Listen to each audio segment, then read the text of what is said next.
राहुल गांधी को पटखनी देने की भारतीय जनता पार्टी की टेक्निक ही गलत है। तो दोस्तों दिक्कत यह है कि जातीय जनगणना पे भारतीय जनता पार्टी राहुल गांधी को जितना भी नीचा दिखा रही है, जितना भी उनको शर्मसार कर रही है, उतना ही भारतीय जनता पार्टी अपनी राजनीतिक स्तर पे अपनी गड्ढा खोदती जा रही है। राहुल गांधी की जातीय जनगणना के समर्थन में अब भारतीय जनता पार्टी के सहयोगी दल साथ में आ रहे हैं।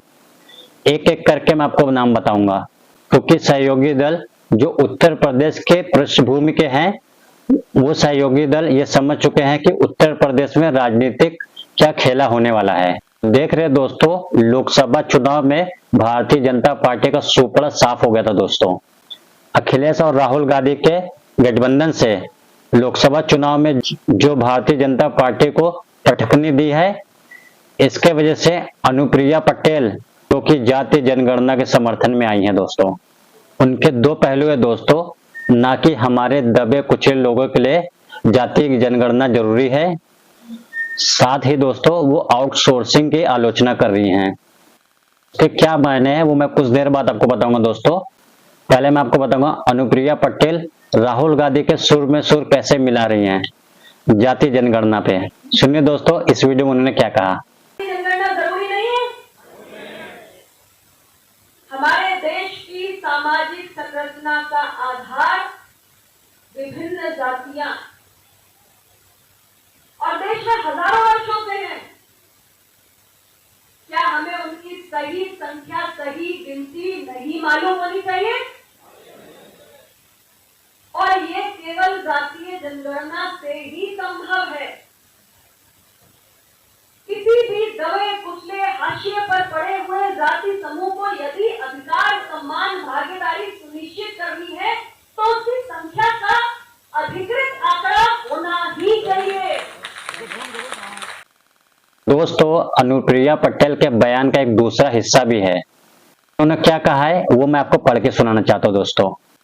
आउटसोर्सिंग भर्ती कैंसर से भी ज्यादा खतरनाक। आउटसोर्सिंग में चतुर्थ श्रेणी के भर्तियों में आरक्षण का पालन नहीं हो रहा। पहले दबे कुचले लोगों को नौकरी मिल जाती थी, लेकिन अब गुंजाइश खत्म हो रही है। दोस्तों समझिए अनुप्रिया पटेल आउटसोर्सिंग की बात क्यों कह रही हैं। होता क्या है, सरकार कई ऐसे कॉन्ट्रैक्ट है जो आउटसोर्स कर देती हैं। ये प्राइवेट ठेकेदार कुछ अपने लोगों को हायर कर लेते हैं नौकरी पर रखने के लिए, जो उनके जात के हो सकते हैं। इसीलिए दोस्तों अनुप्रिया पटेल आउटसोर्सिंग को कैंसर बता रही हैं। आउटसोर्सिंग की वजह से आरक्षण का पालन नहीं होता। और बात यहाँ नहीं खत्म होती, आउटसोर्सिंग जो है राज्य स्तर पर होती है। केंद्र में एक और ऐसी बड़ी चीज है जिसका नाम है लेटरल एंट्री।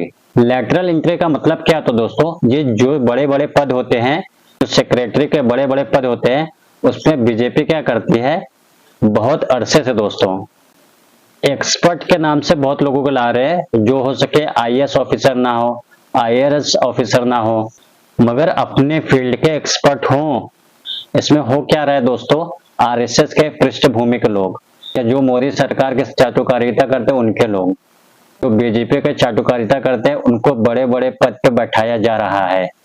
दोस्तों बड़ी बात यह है कि यहाँ पे भी मेरिट का सवाल नहीं रखा जाता, और आरक्षण की बात तो दूर दूर की है। चलो दोस्तों कई लोग लेटरल एंट्री और आउटसोर्सिंग का विरोध कर रहे हैं।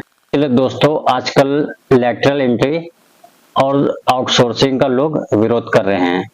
जिस तरीके से दोस्तों अनुप्रिया पटेल ने बताया, आउटसोर्सिंग को कैंसर बताया है।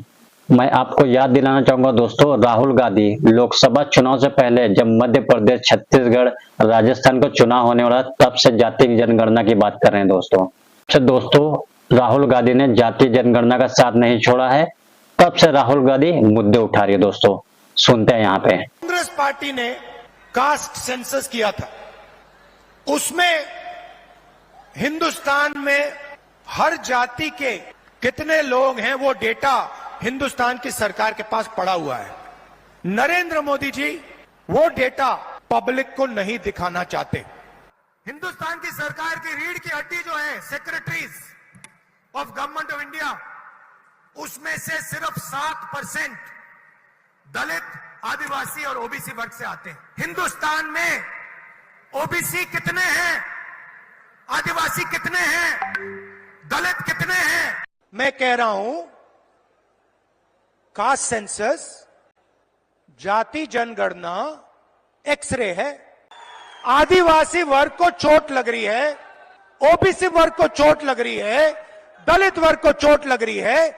चलो पता लगा लेते हैं, एक्सरे कर लेते हैं, दूध का दूध पानी का पानी हो जाएगा, साफ हो जाएगा पूरा। मैं नरेंद्र मोदी को चैलेंज दिया, मोदी जी आप प्रधानमंत्री हो, देश का एक्सरे करा दो। कांग्रेस पार्टी ने जाति जनगणना की थी, उसका जो डेटा है मध्य प्रदेश की जनता के सामने, ओबीसी युवाओं के सामने रख दो। भाजपा इससे इस तरह से चढ़ गई थी दोस्तों, ये तस्वीर कंगना रनौत अपने इंस्टा हैंडल पे पोस्ट करके बोलते हैं जिसके जाति का पता नहीं वो जाति जनगणना की बात करते हैं। उन्हीं के राज्य यानी हिमाचल से आते यानी गोली मारो ठाकुर। याद कीजिएगा दोस्तों, शर्मनाक लम्हा जब अनुराग ठाकुर ने राहुल गांधी को बोला था जिसको अपनी जाति का पता नहीं वो जाति जनगणना की बात करते हैं। इसके लिए राहुल गांधी ने कहा था मुझे अनुराग ठाकुर से माफी नहीं चाहिए। और ये बात पे सुनिए, अखिलेश थोड़ा गुस्सा हो गए थे। बात जनगणना की बात बहुत की जाती है। माननीय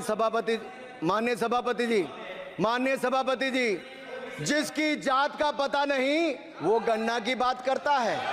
स्पीकर सर, जो भी इस देश में दलितों की, आदिवासियों की, पिछड़ों की बात उठाता है, जो भी उनके लिए लड़ता है, उसको गाली खाना ही पड़ता है।